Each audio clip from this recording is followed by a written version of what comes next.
Hello, welcome. I'm Colleen Bos, and I'm pleased to host you for your Bos Meadery Mead and History tasting experience. Today, we're going to learn a little bit about the history of mead, and we're also going to learn about how mead is made and some of the things that make Bos Mead special. But the highlight of the journey is going to be when we get to the tasting portion, where you'll get to taste and evaluate 4 different meads that we produce that are all quite different. And that's the fun part, but we want to get some good information to you before we get started on that. But let me introduce myself. I'm Colleen, and I'm the owner and head mead maker here at Bos Meadery. Me and my partner, Peter, started the meadery in 2012, and our goal was to make dry and sparkling meads because most of the mead that we saw on the market at the time was pretty sweet, and it was usually still mead. And those are wonderful meads to have in the world. But there's such a variety that you can do, such an amazing array of things that you can do in fermenting mead, that we felt like there was room in the world for dry and sparkling meads as well. To give you a little bit about my background, I have 2 master's degrees in medieval history, so you can understand why I may have been drawn to sort of the romance and the history of the world's oldest fermented beverage. And I also spent some time as a home brewer. I focused on making all different kinds of beer until eventually I made a batch of mead, and then I was hooked. And I perfected a number of mead recipes, and I went to the Siebel Institute in Chicago and got some commercial brewing training. And then I was ready to actually get started on my own. So in 2012, we started Bos Meadery with a handful of flavors available on the market. And later we opened a tasting room and added to our list of flavors quite a bit at that point. And now we have moved into what we call a mead hall. It is a larger space where we can host lots of people, and we have a beautiful stage where we can have live music so that there is a wonderful coming together of creativity in beverages and creativity in music and song. But to get to the basics, I do want to share a little bit about what mead is, because lots of people don't necessarily know that. Mead is not the most commonly known beverage in the world. Mead is the fermented beverage that you get when you ferment honey. So just like wine is what you get when you when you ferment grapes, and beer is what you get when you ferment barley, this is what you get when you ferment honey. And it can be fermented out very dry. It can be fermented to the point where it's still quite sweet. It can be sparkling. It can be still. It can have fruits, herbs, spices, you name it. You can play with mead in so many different ways.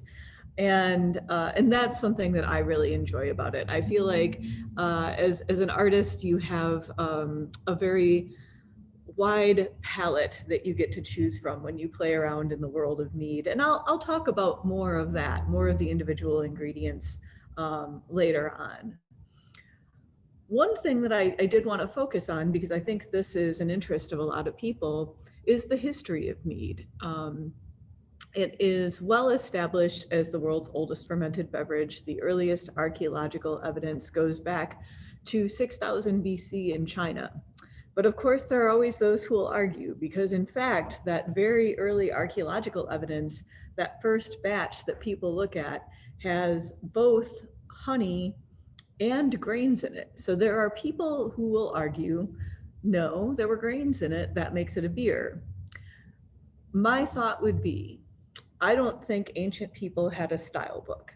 So I think there could be an argument that that the earliest remains that we have found represent an early version of beer and an early version of mead.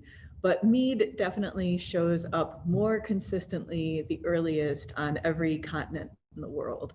And it really is amazing. But it makes sense if you think about it, especially for hunter-gatherer cultures who aren't cultivating grains like barley, aren't cultivating fruits like grapes. Mead is something that you can go out and you can wild gather the ingredients that you need. You can, find some honey. And I'm sure the first batch of mead was kind of a happy accident where somebody had a satchel full of honey and they left it out in the rain. And then a couple days later, they had this fun beverage that made them feel super good. And then they wanted to make that happy accident happen over and over again. And again, this happened in Latin America, it happened in Asia, in Europe, it really pops up everywhere. It was considered a very important beverage in ancient Rome. It was considered an important beverage to the Egyptians, the Vikings, all across Europe. For a long time, mead was really the drink of royalty, a very fancy drink. And it took time, but eventually as people get away from that hunter-gatherer culture and shift more towards widespread farming and better farming practices, it becomes easier to lay your hands on extra grains or on grapes to make beer or to make wine than it does to go out and get enough honey to make a batch of mead. And it does require quite a bit of honey to make a batch of mead. So it's a lot to come up with. It's a lot to wild gather, and bees aren't too happy about people taking their honey. So I have to think that mead looked a little hard, and wine and beer started to look a lot easier. It did hold on, I think, in Scandinavia a little bit, which is why people often associate mead with Viking culture. And I think it makes sense if you think about how far north the Scandinavian countries are. They can't grow their own grapes. They don't grow barley as well as Germany, for example. And so they were more likely to hold on to mead as a potential beverage that wasn't too hard to come by the ingredients than other cultures were in Central Europe, for example. So over time in Europe and other places, mead sort of becomes less and less known. Wine and beer really become the most common beverages for centuries, and people perfect the techniques. They have the science down. The French have learned everything there is to make about winemaking. The Germans have learned everything there is to make about making beer. And so the quality of the product that they can produce now is pretty amazing. Whereas mead, because it was kind of the forgotten beverage, doesn't have quite as much research around it. And I'm going to talk about that a little bit as we go through, and why it is that we don't know as much, and why that leads sometimes to disagreements between mead makers about the best way to approach fermentation. But I think that also means there's just a really fun array of approaches and beverages out there right now in the world of mead. Just adds to the joy of trying new meaderies.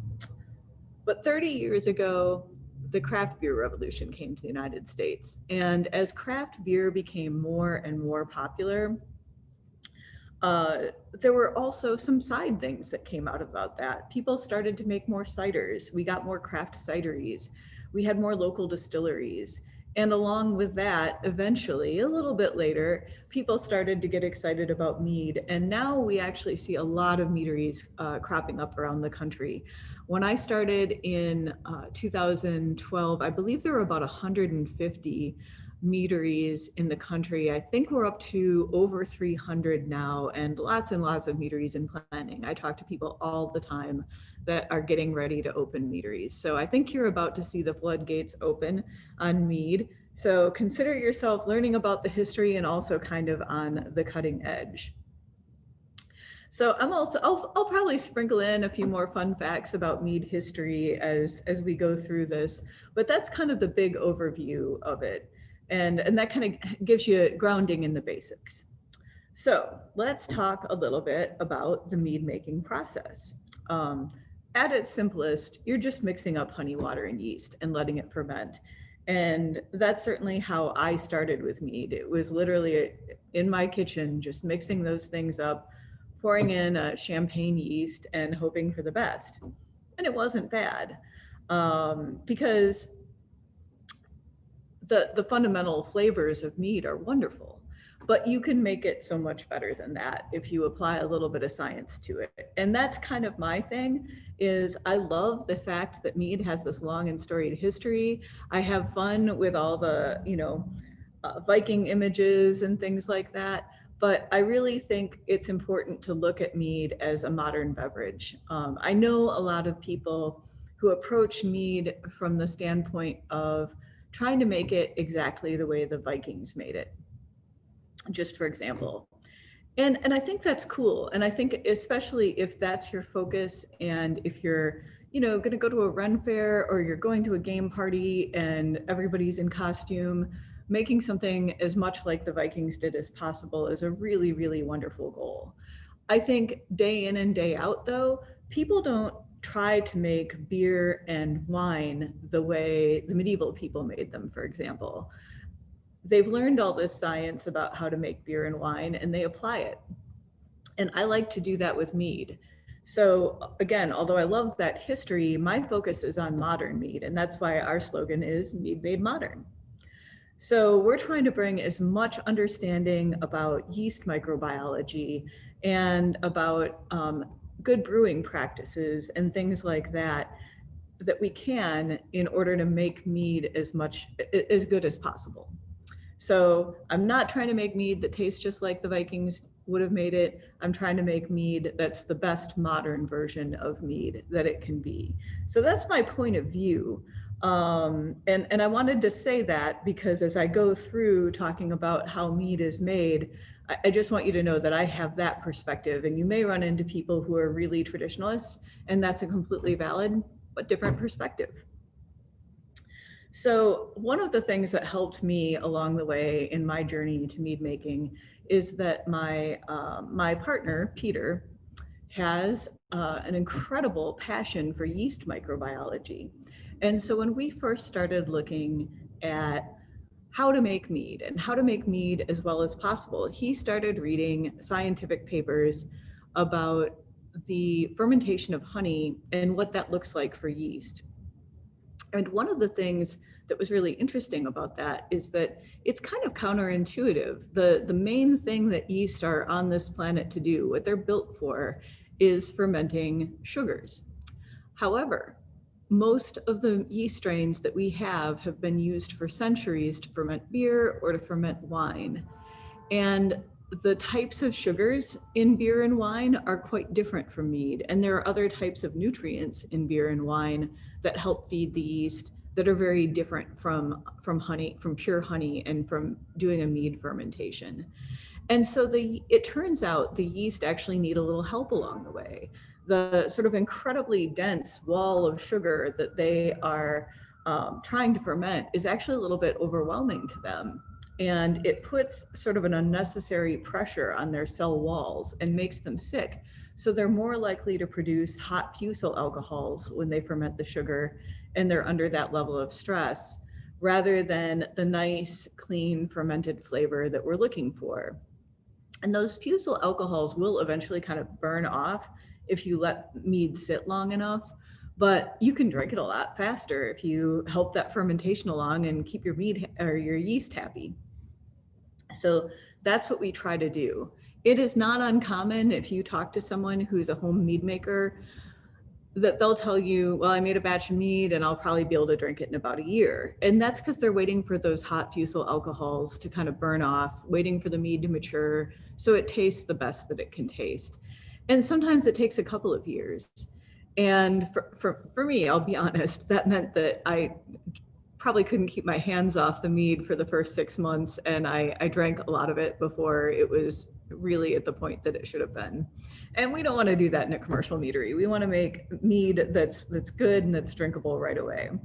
So what Peter learned from reading about yeast microbiology is that one way to help the yeast along is to add honey into the fermentation just a little bit at a time. So our fermentation process, starting a batch of mead, takes us about 8 days.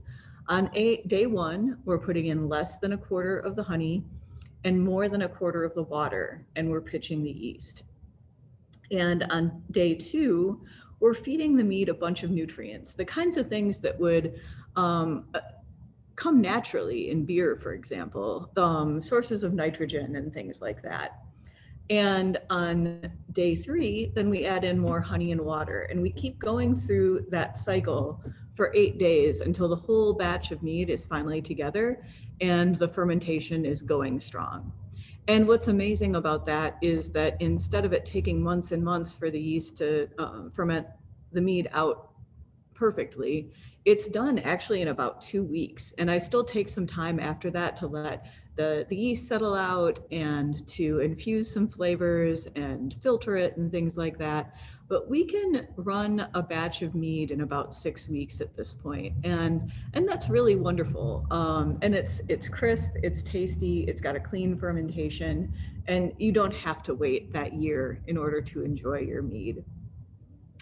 Another note about mead production, there are different choices people make. Some people, especially if they're in the very traditional mead model, do not like to carbonate their meads. Their thought is nobody had the capacity to carbonate back then very easily, and therefore likely most ancient meads were still, therefore mead is still uncarbonated. And my thought was, I bet depending on how they stored it in a vessel, it might have gotten a little bit sparkling. But in any case, it's the modern world. I can make it sparkling if I want to. And I think with some flavors of mead, it's really fun to have some bubbles that kind of help the flavor kind of explode on your tongue and carry it across your palate. So we'll pay attention to that when we're tasting. We're going to taste 3 sparkling meads today, and we're also going to taste 1 still mead. So you get a sense of what the range of things in. But I'm going to come back to another point, which is that I like to say this over and over again. I just don't think ancient or medieval people, I think until very recent, it would have been very unlikely that somebody would have thought about mead in terms of a style book where they thought like, oh, this is exactly the way it has to be made. That's really kind of a modern interpretation of mead, that it's maybe one of the modern innovations that I kind of throw out the window and just say, you know what, if it tastes good to me, that's what I'm going to do. And I also think that when you look into mead history, it's actually very surprising the array of flavors and things like that people were playing around with in ancient recipes. What's clear to me when I look at old mead recipes is that it's honey and it's water, and then it's whatever the heck they had around them to try to make mead taste good. So that's another thing that comes up occasionally. There are some people who really feel like the only traditional mead is one that is just honey, water, and yeast. And I think those are beautiful meads, and I make some of them myself because I like celebrating the honey and the different varieties of honey. But I also think it's really important to play around with flavor, and ancient meads included hops and juniper berries and fruit and spices and basically anything that people could lay their hands on. They were just trying to make a beverage that tasted good. So in that way, I like to think I'm very traditional. I just like to make things that taste good. And I do, because I mentioned the beauty of a simple mead of honey, water, and yeast, I do want to mention that this is actually one of the things that's really fun. Mead takes so much of its character from the honey that you use. And there are so many different types of honey. So you may have heard people talk about clover honey or citrus honey or buckwheat honey. And what they mean when they say that is the farmer took the bees to a citrus orchard. And we know that 90% of the honey that they brought back was from pollinating citrus blossoms. And the thing is, bees have this reputation for being very industrious, and they are. Respect for the bees. But bees will not range far if they don't have to. If there's a really wonderful forest of things for them to pollinate right outside their bee box, they are going to go pollinate those flowers, and they're not going to travel very far if they don't have to. And that's why the farmer knows when those bees come back, most of what he has is citrus honey. And you can also just tell the difference. You would never mistake clover honey with buckwheat honey. They are just entirely different. Buckwheat honey is so dark and so rich and almost molassesy compared to, light, floral, bright clover honey.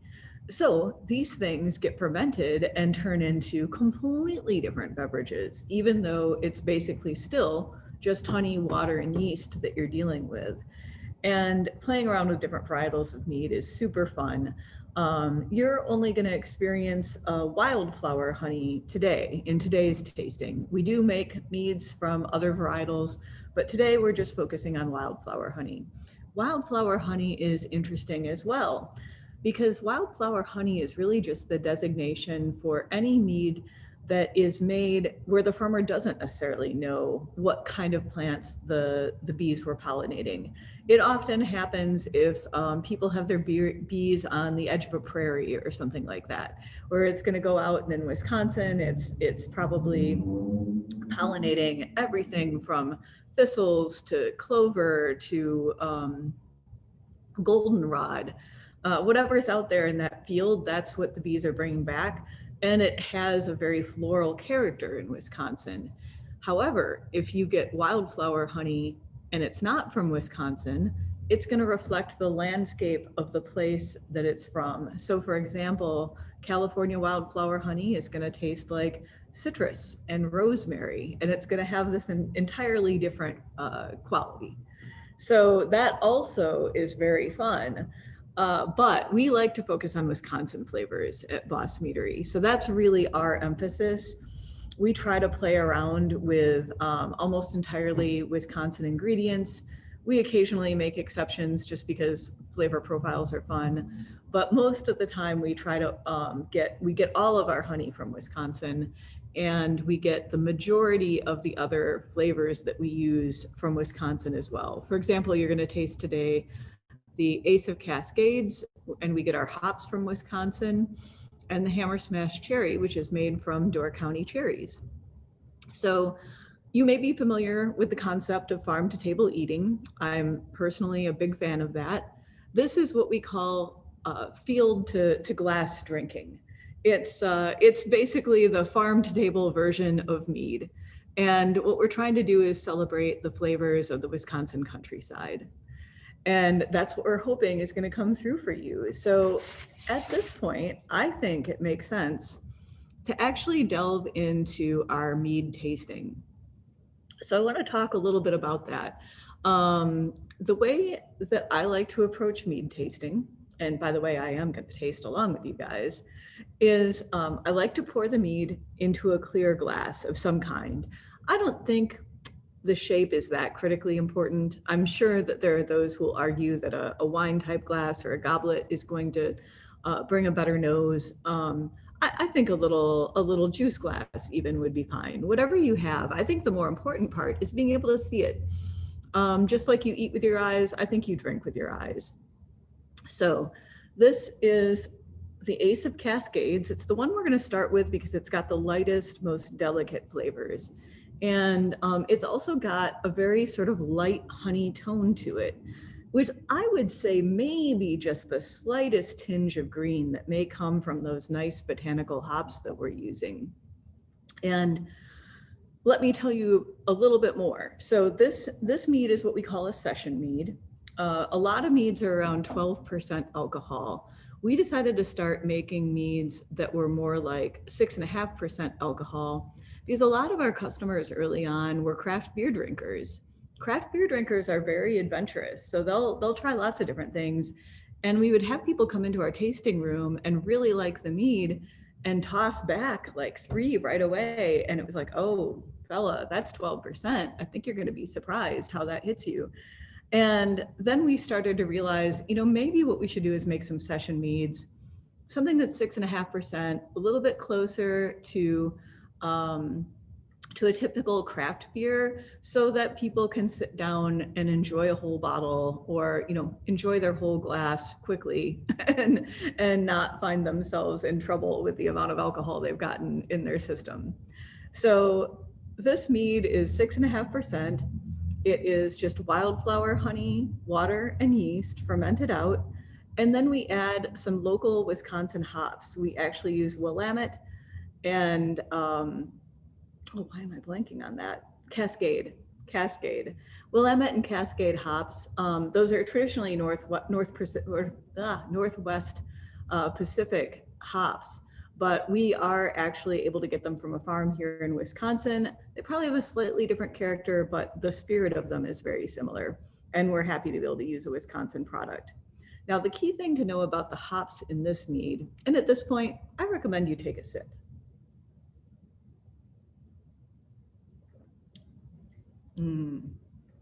Excellent. We'll talk more about the tasting process in a minute, but I don't like people to be too thirsty when they learn about mead. So we've got these very simple ingredients, and hops is known for being so strong, so bold. Most people, when I say hops, immediately think of an IPA and often say, oh, no, I'm so tired of IPAs. I happen to love IPAs, but I get it. There's a little IPA fatigue out there because some of those hop drinks are so strong. What we're doing here is actually, we don't boil the hops like you would for a beer. Boiling the hops is what brings out all the bitterness. We are instead just adding the hops after the fact. And because we're not boiling it, because it's more at like 70 degrees, you just get all the beautiful botanical flavor that comes out of the hops without any of the bitterness. Now, I feel like we'd be missing it if we didn't have any of the bitterness. So we do actually make a little bit of hop tea to just bring out a little teeny bit of the bitterness in a very light, delicate way, and add that into the vat so that the end product is still largely just light and botanical, but you get just a little play on your tongue that reveals that bitter hop quality as well. But it's pretty minor. And this is by and large just very much a delicate mead. So the 4 steps involved in tasting mead, and by the way, there's no wrong way to drink mead. I think that's really important. I've been to places to taste wine where they were very oppressive about the exact right way to taste wine, and I would never be that way with you. So here's what I recommend though. You wanna see it, you should sniff it. Taking a nice long inhale, and you're gonna get some of the honey notes from that Wisconsin wildflower honey, and you are also going to get that delicate botanical aroma from the hops. And then I want you to sip it, and I want you to savor it. So you're gonna take a little sip. I kind of almost try to bring a little bit of air in with it just to kind of spread it across my tongue. And then I really want you to savor it. And I want you to notice that the tip of your tongue may taste something just a little bit different than the middle of your tongue. And the back of your tongue might have a slightly different experience from the rest of it. And by paying attention to the different parts of your tongue and what you're experiencing, you're gonna have a more complex vocabulary to talk to other people about what they're saying.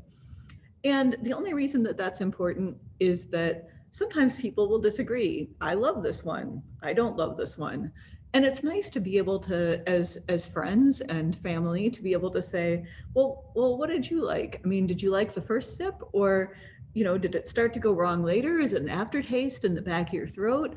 What part is the best? What part is the worst? And as you pay attention to that, you'll build up a knowledge about what you like in your beverages and better be able to diagnose what to order on the menu. So go ahead and relax and enjoy this mead.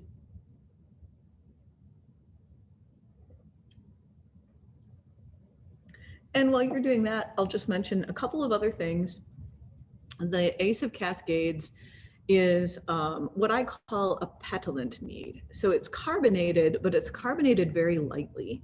The goal isn't to be as strong a level of bubbles as like a beer or a champagne, but to have just enough sparkle to add a little bit of interest as you're drinking it. And I really think that as delicate as that, as mild-mannered and delicate as that mead is, it helps it to have a little bit of bubble to sort of make your tongue wake up and pay attention. It's also an issue of what I refer to as mouthfeel. It's basically an experience that you have when you're drinking something where if it's too light and too thin and it goes down too easy, sometimes it's a little bit of a disappointing experience. Whereas if it's too thick and too heavy, like think of the heaviest, thickest Scotch ale you've ever had. There are some people who love those, but a lot of people find those just a little bit too heavy. But Scotch ale has a lot of mouthfeel. So you have to figure out, like, how much do I like water, or do I like heavy Scotch ale, or do I like something in between? But mouthfeel is just one of the different categories of things that you may want to think about when you're enjoying your beverage of any kind. So with that, we're going to move on to the second one that I recommend that you try. The second one is the wildflower mead. So this is probably the simplest and most traditional. It's actually a tie. These two first ones are both extremely traditional. Hops was one of the most commonly added adjuncts to early mead recipes, and it's the same reason that it was originally added to beer. It's because it helps stabilize things. It helps prevent infection. It gives things a longer shelf life, basically. So the next one that we're going to look at is a very different mead. It is the wildflower mead, also a very simple traditional mead because it's just wildflower honey, water, and yeast. And in this case, I do rest it on some toasted French oak chips, which also help with mouthfeel and I think enhance some of the sweeter elements of the honey. And we'll talk about that a little bit more after we have a sip, but I think it's time. You gotta take a look at it, enjoy that incredible golden honey color, and then take your sniff. And on this one, you should really, really smell the honey pretty strongly. It should really hit you that this is absolutely honey in this glass. With some of the others that we're about to get into, the honey might get lost because of other flavors, but the aroma of honey comes through really beautifully in this one. So it's time to take a little sip.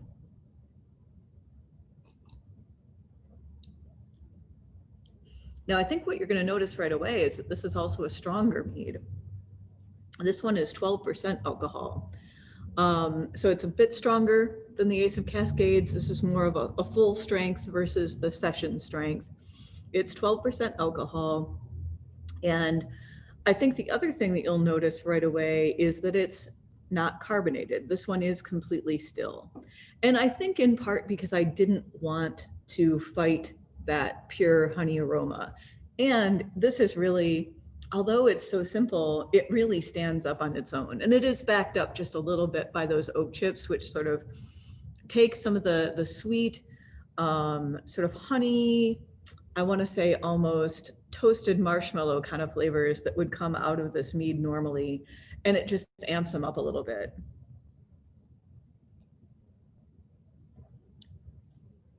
There are also some vanilla notes that come out.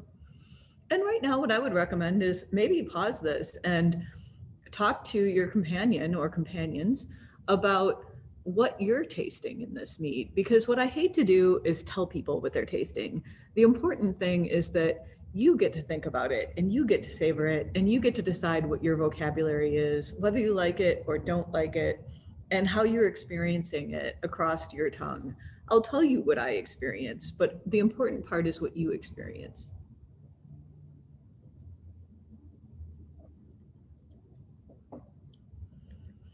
And for me, I get this sort of sweetness right on my tongue.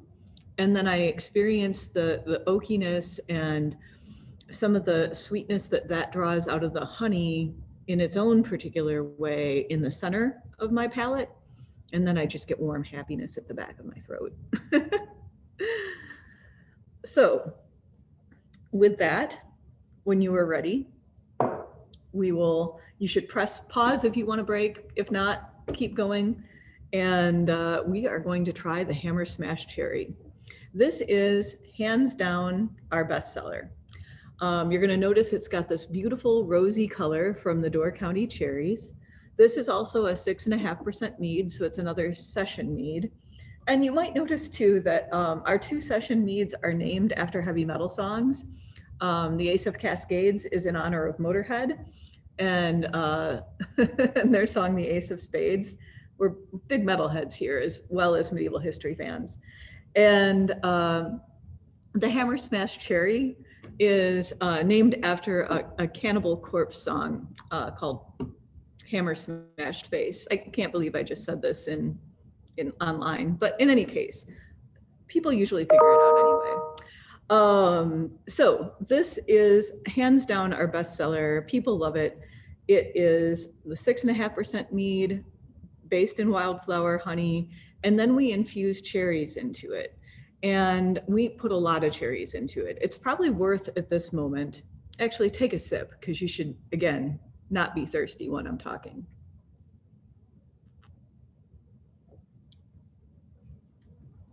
It takes about 266 pounds of honey to make a regular strength batch of mead. And it takes 133 pounds of honey to make one of these session meads. So quite a bit of honey. And we're very fortunate in Wisconsin that despite the issues with our bee populations, we have so much agriculture in Wisconsin that I do not have trouble finding enough honey. And I suspect there are other regions of the country where things are not quite so good.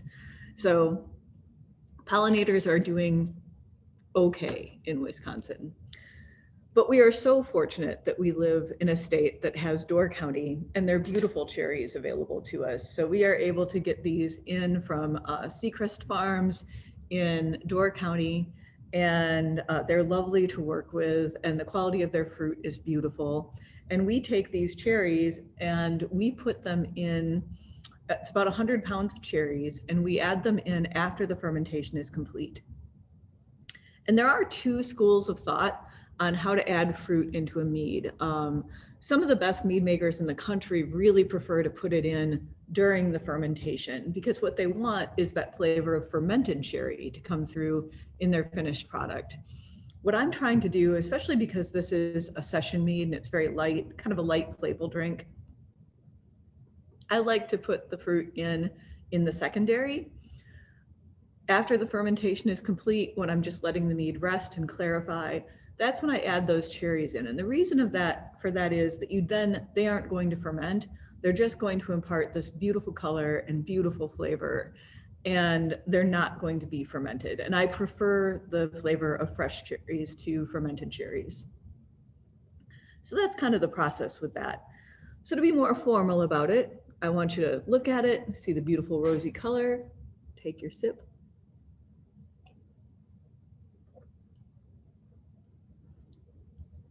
And then savor it and feel that. In this case, at the front, I notice the honey and the carbonation a little bit more, and then the cherry just bursts through as it continues to work its way back across my palate. And this one is just incredibly drinkable. I call it the gateway mead.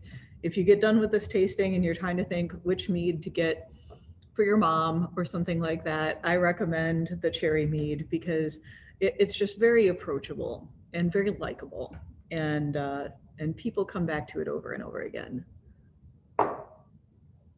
All right, with that, I think we should come to our fourth and final mead. By far our most complex mead. Might actually be one of my favorites too. I also recommend it during cold and flu season. I don't have any science to back that up whatsoever. I just find it very comforting if I feel a cold coming on to drink this. I think it just sort of, it's like some kind of beautiful herbal tea, except it's got that nice boozy punch. So it's like a cold toddy. Anyway, this is a full strength mead that is also carbonated. So this is unique among the ones that you've tried so far, because it is both full strength and carbonated. We infused this one with hibiscus flowers and ginger. And ginger is a pretty common ingredient in mead. I'm not sure I've ever seen hibiscus anywhere else, although I'm sure somebody's done it. But I was in Mexico and I tasted, I believe it was actually a hibiscus tea, and it was just wonderful. And I thought, boy, what if I brought that into the world of mead? But it seemed a little too much on its own. And ginger always seemed a little too much on its own. But when I brought them together, I really liked the way they balanced each other. The ginger is so warm and bold and spicy, and the hibiscus flowers are kind of fruity but tart. And I just think they play together really well. So this is a balance of flavors. I recommend this mead to go with your next order of sushi. if you want a food pairing.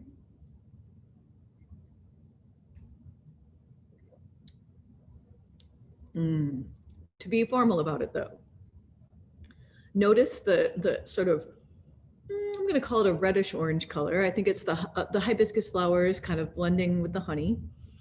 And you can see the little petulant bubbles. And then I inhale the aroma. And that's when I get that beautiful kind of herbal tea experience that just makes me feel like I'm doing something healthy for my body, even though I'm probably not. But, you know, we're headed into the winter. We're allowed to think these things.